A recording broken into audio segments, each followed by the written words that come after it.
그러니까 고준희 양의 흔적을 찾기가 어려워서 현재 500만 원의 현상금까지 내걸었지만 지금 신고가 들어오고 있는지는 의문입니다. 일단 저희가 그래서 경찰 관계자 얘기를 들어봤거든요. 직접 한번 확인해 보시죠.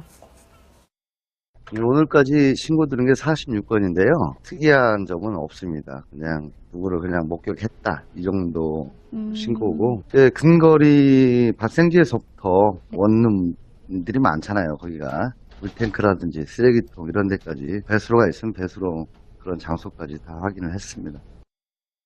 네, 지금 근거리부터 쓰레기통, 물탱크 다 뒤지고 있는데 목격자도 없고 흔적도 없고 심지어 CCTV도 지금 준희 양의 흔적이 확인되지 않고 있는데, 이게 부모들이 일찍 실종 신고를 했었더라면 이런 일은 없었을 텐데 이런 생각이 듭니다. 그렇죠. 이게 가장 의문점이라고 저는 생각을 해요. 네. 실종이 되고 나서 한참 뒤에 2주가 지난 뒤에 지금 신고를 했지 않습니까? 그렇죠. 그렇다고 하면 일반적으로 자기 아이가 없어졌는데 실종 신고를 저렇게 늦게까지 했다? 상식적으로 이해가 안 되는 거죠. 예. 부모 입장에서는 부모가 만약에 정말 정상적인 생각을 갖고 있는 분들이라면 실종한 다음 날부터라도 찾았을 거예요. 그렇죠. 제가 볼 때는. 그렇죠. 근데 지금 상황을 보면 서로가 서로에게 떠넘기는 양상 아닙니까? 지금 전력이 나오고 있지만 예. 실종 추정일입니다. 예. 정확하지는 않습니다만 11월 18일 토요일이었습니다. 근데 실종 신고가 그다음 12월 8일이었다는 그렇죠. 거죠. 그리고 나서 거짓말 탐지기 조사가 있었고 경찰이 공개 수배로 전환한 게 지난주 토요일. 예.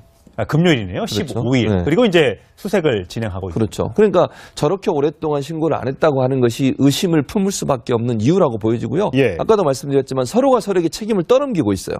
엄마는 아빠가 데려간 줄 알았다. 예. 아빠는 엄마가 데리고 있는 줄 알았다. 이러면서 네. 지금 서로가 서로에게 책임을 떠넘기는 상황이어서 저게 뭔가 있지 않고는 저런 일이 일어날 수 있을까. 또 흔적이 저렇게 오랫동안 사라질 수가 없다는 거죠.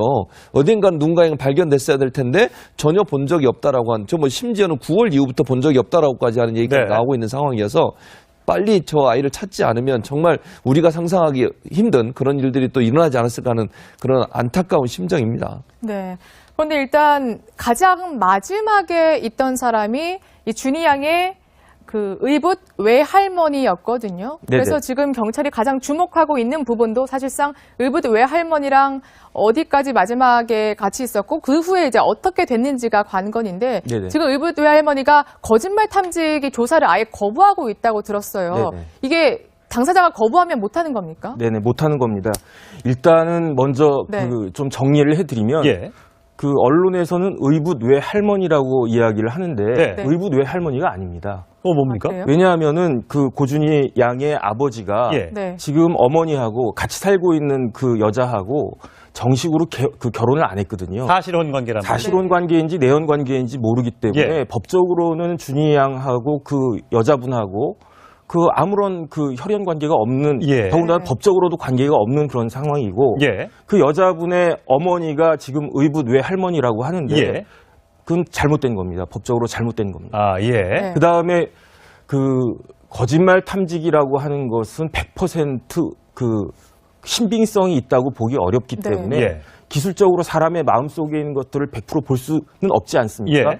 그렇기 때문에 강제할 수 없고 강제를 했다고 하더라도 그것은 증거 능력이 없기 때문에 아무런 네. 의미가 없고, 예. 대신에 이제 대법원 판례나 그 실무상으로는 동의를 갖다가 하면 왜냐하면 내가 거짓말 탐지기를 통해서 내가 하는 진술이 거짓말이 아니다라고 하는 것을 입증을 하겠다라고 하는 사람들이 거짓말 탐지기를 수용하는 거거든요. 예. 그런데 지금 보니까 의붓 엄마하고 친부는 거짓말 탐지기 조사를 받았어요. 그렇죠. 네. 물론 결과는 안 나왔습니다. 네네. 누가 거짓말을 하고 있는지 참말을 했는지. 그러니까 이 사람들은 내가 그 정식으로 제대로 이야기를 갖다가 해도 이게 들통나지 않을 거다라는 생각을 갖다가 하고 있는 거나, 예. 아니면 나는 진짜 모르고 진실을 이야기한다, 이렇게 이야기하는 건데, 그 할머니는 네. 거부를 하고 있다라고 하는 것은 사실 상당한 의심을 할 수밖에 할 만한 대목이다. 그다음에 그렇죠?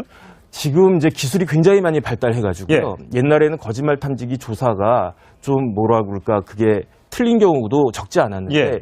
요즘은 사실은 굉장히 정확해지고 있습니다. 그러니까 실제적으로는 법원에서 증거 능력은 없지만 네네. 사실상 거짓말 탐지기에 만약에 거짓말 양성 반응이 나오면 네네. 거짓말을 했을 가능성이 높다라고 볼 수 있다는 거죠. 그렇게 의심을 갖다가 받는 거죠. 예. 네. 지금 그러니까 어쨌든 뭐 법적으로는 의붓 외할머니라고 뭐 표현할 수는 없습니다만 네네. 그래도 동거인이라고 말씀드릴 수는 없으니까 네네. 일단 편의적으로 의붓 외할머니라고 한다면 네네. 어쨌든 할머니가 이 5살 배기하고 살았으면 네네. 끝까지 좀 책임을 지고 해야 되는데 본인이 나갔다 왔는데 없었다. 네. 없을 수 있어요. 네네. 그러면 찾아 나섰어야 되고 바로 실종 신고를 했어야 되는데 네네. 너무 오랫동안 안 했단 말이죠. 예, 예. 충분히 의심할 수 있을 만한데 왜 이 외할머니를 통해서 뭔가 증거나 뭔가 증언을 받아내지 못하고 있을까요?